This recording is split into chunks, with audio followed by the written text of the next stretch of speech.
போன மாதம் மட்டும் கிட்டத்தட்ட 1000க்கும் மேற்பட்ட ஹெல்த் இன்சூரன்ஸ் பாலிசியை உங்களுக்கு பாலிசி கொடுக்க முடியாதுன்னு ரிஜெக்ட் பண்ணியிருக்காங்க.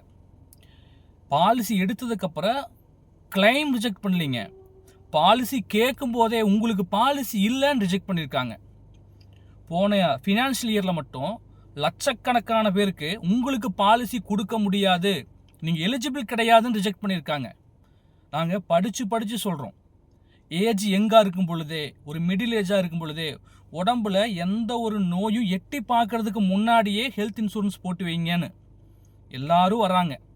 நோய் வந்ததுக்கப்புறம், பிபி வந்ததுக்கப்புறம், டயாபிட்டிக் பேஷண்ட் ஆனதுக்கப்புறம் வராங்க. ஹெல்த் இன்சூரன்ஸ் கம்பெனி எப்படி உங்களுக்கு கன்சிடர் பண்ணுவாங்க?